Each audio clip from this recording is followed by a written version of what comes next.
अजित पवारांचा अपघात हा अपघात नसून घातपात आहे अशी शंका घेत आमदार रोहित पवार यांनी शनिवारी दिल्लीमध्ये पत्रकार परिषद घेतली आहे। बुधवारी मुंबईत झालेल्या पत्रकार परिषदेत त्यांनी जे मुद्दे मांडले तेच त्यांनी दिल्लीत सुद्धा मांडले। पण 6 जनपद या शरद पवारांच्या दिल्लीतल्या निवासस्थानी झालेल्या पत्रकार परिषदेत रोहित पवारांचा निशाणा होता तो केंद्रीय नागरी उड्डाण मंत्री राम मोहन नायडू यांच्यावर।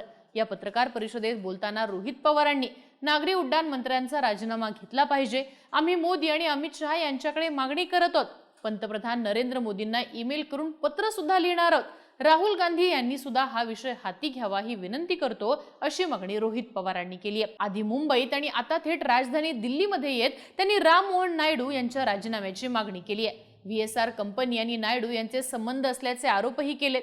पण रोहित पवारांनी नायडूंवरती नेमके काय आरोप केलेत, त्यांनी नायडूंना कोणत्या शंकांच्या जोरावरती घेरलेले आहे पाहूयात आजच्या व्हिडिओतनं। नमस्कार, मी आरती आणि तुम्ही बघताय बोल भिडू। रोहित पवारांनी दिल्लीत झालेल्या पत्रकार परिषदेच्या सुरुवातीलाच या पत्रकार परिषदेतनं आम्ही केंद्रीय नागरी उड्डाण मंत्र्यांच्या राजीनाम्याची मागणी करत आहोत, का करत आहोत आणि आमची त्यांच्यावरती शंका का आहे हे प्रेझेंटेशन मधून सांगणार आहोत असं सांगितलं।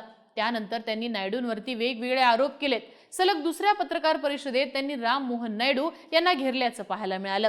पण रोहित पवारांनी नायडूंच्या राजीनाम्याची मागणी करताना कोणकोणत्या मुद्द्यांवरती शंका घेतलेल्या आहेत, तर यातला पहिला मुद्दा आहे तो म्हणजे नायडूंनी अजित पवारांचा अपघात झाला त्या दिवशीच केलेलं स्टेटमेंट।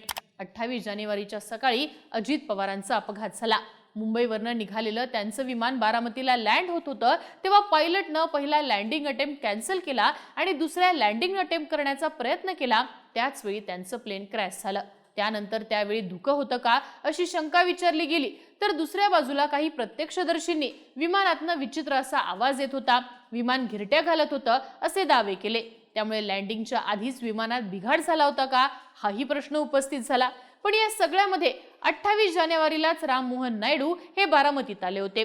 त्यावेळी माध्यमांशी बोलत असताना ते असं म्हणाले की DGCAनं सगळ्या गोष्टी चेक केल्या होत्या आणि अप्रूव्हल्स दिली होती। ही जी विमान कंपनी आहे ती सुद्धा मागच्याच वर्षी सगळ्या चाचण्यांमधून गेलेली आहे। जे पायलट इन कमांड होते त्यांना 15,000 फ्लाइंग अवर्सचा अनुभव होता। विमानाच्या प्रकाराबद्दल सुद्धा कोणत्याही सुरक्षा विषयक त्रुटी नव्हत्या असं त्यांनी पत्रकारांशी बोलताना वक्तव्य केलं। आता त्यांच्या याच वक्तव्यावरनं झालेल्या बातम्यांचा संदर्भ रोहित पवारांनी दिलाय।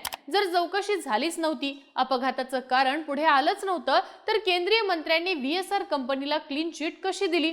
त्यात ज्या पायलट सुमित कपूर यांच्या अनुभवाबद्दल नायडू बोलले त्याच कॅप्टन सुमित कपूर यांच्यावरती रोहित पवारांनी शंका घेतली आहे। प्री फ्लाइट अल्कोहोल टेस्ट मध्ये ते 2दा पॉझिटिव्ह आले होते, त्यांच्यावरती आधी निलंबनाची कारवाई सुद्धा झाली होती, हे सुद्धा रोहित पवारांनी समोर आणलं होतं। साहजिकच या स्टेटमेंटवरून रोहित पवारांनी राम मोहन नायडू यांना घेरल्याचं पाहायला मिळतंय। यानंतरचा दुसरा मुद्दा आहे तो VSR आणि नायडू यांच्यामध्ये कनेक्शन असल्याचे आरोप। रोहित पवारांनी दिल्लीमध्ये झालेल्या पत्रकार परिषदेत काही स्लाइड्स दाखवल्या ज्यातनं त्यांनी तेलुगू देसम पार्टी आणि VSRचा संबंध असल्याचा दावा केलाय। ते असं म्हणाले की हेरिटेज फाईन लीज नावाची एक कंपनी आहे, या कंपनीनं VSRला फंडिंग केलेलं आहे असं म्हणत त्यांनी काही कागदपत्र दाखवली। पण सोबतच त्यांनी या हेरिटेज फाईन लीज कंपनीच्या बोर्ड ऑफ डायरेक्टर्सचे फोटो दाखवले ज्यामध्ये आंध्र प्रदेशचे मुख्यमंत्री आणि तेलुगू देसम पार्टीचे प्रमुख चंद्राबाबू नायडू आणि त्यांच्या पत्नी आणि सुनबाईंचा समावेश आहे। जर पक्षाच्या शीर्ष नेत्याचं कुटुंब हे फंडिंग करणाऱ्या कंपनीमध्ये सहभागी असेल तर त्यांच्याच पक्षाच्या मंत्र्याकडनं निष्पक्ष अशी चौकशी कशी होणार असं म्हणत त्यांनी नायडूंच्या राजीनाम्याची मागणी केली आहे। सोबतच त्यांनी VSR कंपनीच्या ताफ्यात जवळपास 160 कोटींचं लिगसी 650 हे एअरक्राफ्ट आहे जे हैदराबाद मध्ये आहे। हे विमान कोणाच्या मालकीचे आहे? या मालकीवरनं TDPच्या कोणत्या नेत्यावर आरोप झाले होते? तुमच्या मालकीचं महागडं विमान तुम्ही VSRला चालवायला दिलं आणि तुमचे व्यावसायिक संबंध आहेत म्हणून चौकशीला उशीर करून VSR कंपनीला वाचवण्याचा प्रयत्न सुरू आहे का असा सवाल रोहित पवार यांनी केलाय। सोबतच त्यांनी VSR कंपनीचा मालक कॅप्टन VK सिंगचा मुलगा रोहित सिंग हा भारताबाहेर पळून गेलेला आहे या आरोपांचा पुनरुच्चार करत रोहित सिंगच्या जयपूरच्या मॅरियट हॉटेलमध्ये झालेल्या लग्नाला कोण कोण गेलं होतं याची माहिती आमच्याकडे।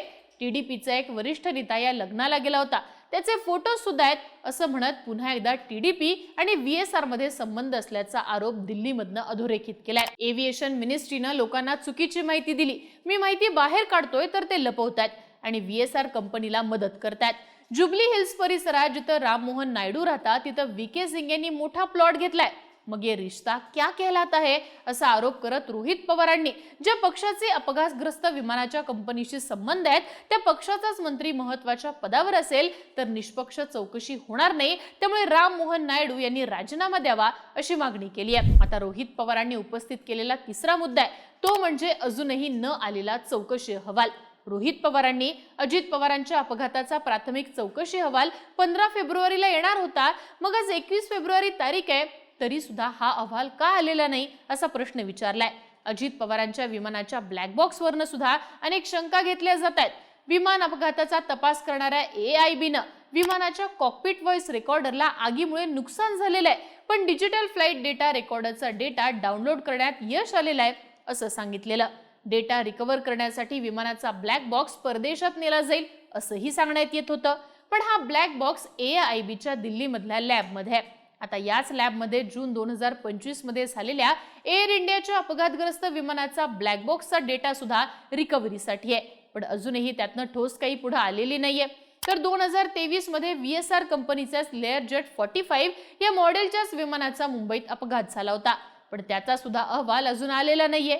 AIB ही स्वायत्त संस्था असली तरी दिल्लीतली लॅब उभारण्यात राम मोहन नायडू यांचा वाटा मोठा असल्याचं सांगण्यात येतं, त्यामुळेच अजूनही चौकशी अहवाल न येणं, चौकशी करणाऱ्या समितीमध्ये लेअर जेट 45 या विमानाचा अभ्यास नसणाऱ्या लोकांचा समावेश करणं या सगळ्यांवरनं केंद्रीय मंत्री नायडू हे VSRला वाचवायचा प्रयत्न करतायत का असा आरोप रोहित पवारांनी केला आणि साहजिकच राम मोहन नायडू यांना घेरलेला आहे। दिल्लीतल्या पत्रकार परिषदेत बोलताना रोहित पवारांनी राम मोहन नायडू यांनी आपण केलेल्या आरोपांचं खंडन केलंय, ही बातमी सूत्रांच्या आधारे देण्यात आली आणि ही सूत्र कोण आहेत असा आक्षेप घेतलाय। तर त्यांनी दिल्लीमध्ये येऊन थेटपणे नायडू यांचा मागितलेला राजीनामा, घेतलेले आक्षेप आणि नायडू हे अपघाताच्या कॉन्स्पिरसीमध्ये नसतीलही, पण त्यांच्या पक्षाचे VSRशी असलेले संबंध बघता ते चौकशीत VSRला वाचवतायत का असा प्रश्न पडतो आणि त्यामुळेच निष्पक्ष चौकशी व्हावी यासाठी त्यांना पदावरनं हटवलं पाहिजे या त्यांच्या मागणीमुळे हिंदी, इंग्लिश पासून अगदी तेलुगू मीडियामध्ये सुद्धा राम मोहन नायडू सध्या केंद्रस्थानी आलेले आहेत। त्यामुळे आता रोहित पवार हे पंतप्रधान नरेंद्र मोदी आणि गृहमंत्री अमित शहांकडे याबद्दलची मागणी करतात का आणि अजित पवारांच्या अपघाताबद्दलचा चौकशी अहवाल कधी पुढे येतो हे पाहणं महत्त्वाचं असेल। रोहित पवार यांनी केलेल्या आरोपांबद्दल आणि थेट राजीनाम्याच्या केलेल्या मागणीबद्दल तुम्हाला काय वाटतं? तुमची मतं आणि प्रतिक्रिया कमेंट बॉक्समध्ये लिहून नक्की कळवा आणि अशाच माहितीपूर्ण व्हिडिओसाठी बोलबिडूला सबस्क्राईब करा।